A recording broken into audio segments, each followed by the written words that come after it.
Hello everyone, welcome back to my channel. इस video में हम पढ़ेंगे व्याकरण का टॉपिक वाक्य भेद।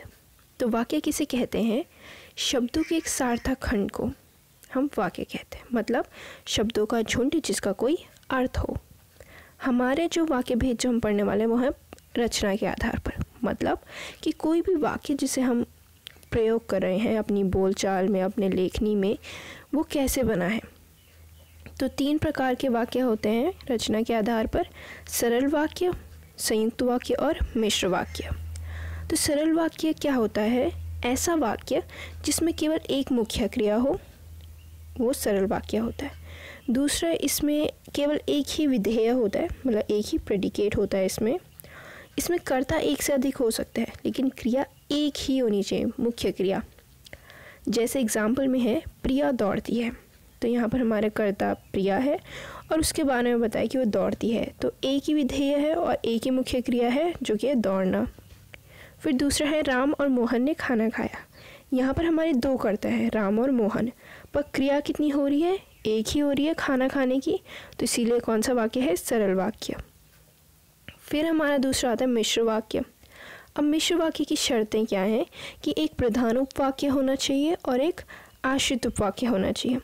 आश्रित उपवाक्य भले ही एक से अधिक भी हो सकते हैं। तो इसके एग्जाम्पल देखेंगे हम। यह वही पुस्तक है जिसे मैं ढूंढ रहा था।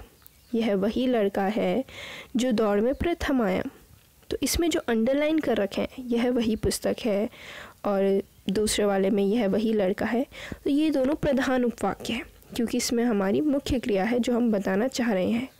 जो आश्रित उपवाक्य होता है उसमें हमेशा कंजंक्शन जुड़ा होता है। जैसे इसमें आप देखो, जिसे मैं ढूंढ रहा था, तो जिसे कंजंक्शन है वो इसके साथ जुड़ रखा है, इसलिए वो क्या होगा? मिश्र वाक्य होगा। फिर जो दौड़ में प्रथम आया, फिर से जो इसमें जोड़ रखा है कंजंक्शन है, तो ये दूसरा वाला क्या होगा? आश्रित उपवाक्य होगा। तो मिश्र वाक्य में कभी कभी शब्द युग्म का भी प्रयोग होता है, मतलब जहाँ वहाँ, यदि तो, जब तब, जैसे तैसे, जो सो, ज्यों त्यों, यद्यपि तथापि, इन शब्दों का भी यहाँ प्रयोग होता है। फिर तीसरा हमारा वाक्य है संयुक्त वाक्य। तो संयुक्त वाक्य बहुत इजी है। इसमें बस ये है कि हमने कोई भी 2 सरल वाक्य लिए या हमने कोई भी 2 मिश्र वाक्य लिए, और इन दोनों को हमने कोऑर्डिनेट कंजंक्शन की मदद से जोड़ दिया। कोऑर्डिनेट कंजंक्शन मतलब ऐसे योजक चिन्ह जो ये दिखाएं कि जो दोनों सेंटेंस जिनको हम जोड़ रहे हैं वो इक्वल इम्पॉर्टेंस के हैं और कोई भी किसी दूसरे के ऊपर डिपेंडेंट नहीं है। जैसे एग्जाम्पल में देखो, वर्षा हो रही है और बादल गरज रहे हैं। अब इसमें वर्षा हो रही है, ये एक सेंटेंस है, और बादल गरज रहे हैं, ये एक सेंटेंस है। ये दोनों एक दूसरे पर डिपेंडेंट नहीं है, इसलिए ये कौन से वाक्य होंगे? संयुक्त वाक्य हो, कि हमने इन दोनों को साथ में जोड़ दिया। कहीं कहीं पर हो सकता है कि योजक चिन्ह ना भी हो, जैसे रहने वाले रहेंगे, जाने वाले चले जाएंगे। 2 वाक्य हैं, हमने साथ में उन्हें रख रखा है। भले यहाँ पर योजक चिन्ह नहीं लगा है, लेकिन हमने 2 इंडिपेंडेंट सेंटेंसेस को एक साथ लिखा है, इसलिए वो कौन सा वाक्य होगा? संयुक्त वाक्य। अब हमने मिश्र वाक्य में पढ़ा कि आश्रित उपवाक्य होता है। तो जो आश्रित उपवाक्य होते हैं वो भी 3 प्रकार के होते हैं। कौन कौन से? संज्ञा उपवाक्य, विशेषण उपवाक्य और क्रिया विशेषण उपवाक्य। संज्ञा उपवाक्य वो होता है जब वो उपवाक्य संज्ञा के स्थान पर प्रयुक्त हो। इसकी शुरुआत में क्या आता है? की आता है। तो तुम इस तरीके से पहचान सकते हो कि जहाँ पर भी की लगा हुआ हो वो कौन सा उपवाक्य होगा? संज्ञा उपवाक्य। जैसे मैं नहीं जानता कि वह कहाँ है। कि वह कहाँ है, यहाँ पर आश्रित उपवाक्य है, इसमें की लगा है, इसलिए कौन सा है? संज्ञा उपवाक्य है।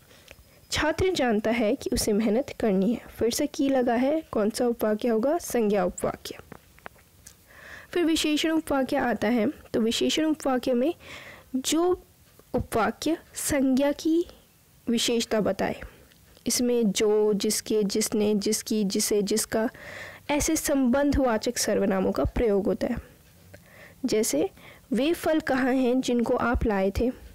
फलों के बारे में बताएं विशेषता कि उन फलों को आप लाए थे। वह आदमी कहाँ, यह वही आदमी है जिसने कल गाना गाया था। उस आदमी के बारे में बता रहे हैं कि इस आदमी ने कल गाना गाया था। तो ये विशेषता बता रहे हैं, तो ये कौन से वाक्य हो जाएंगे? विशेषण उपवाक्य। तीसरा हमारा आता है क्रिया विशेषण उपवाक्य। तो यह वह उपवाक्य होता है जो क्रिया की विशेषता बताते हैं। अब इनकी पहचान कैसे होगी? तो इनकी पहचान के लिए वहाँ पर यदि, जहाँ, जैसे, यद्यपि, क्योंकि, तब, तो ये सब जुड़े हुए होते हैं। जैसे जब आग लगती है धुआं तभी उठता है, जब तुम आगरा पहुँचे तब मैं घर से चली। तो इसीलिए ये जो वाक्य होंगे कौन से होंगे? क्रिया विशेषण। इसको तुम ऐसे भी देख सकते हो कि अगर संज्ञा नहीं है, विशेषण नहीं है, तो ये क्रिया विशेषण ही होगा। तो यहीं पे हमारा टॉपिक ख़त्म हो जाता है। छोटा सा टॉपिक है वाक्य भेद। Thank you so much.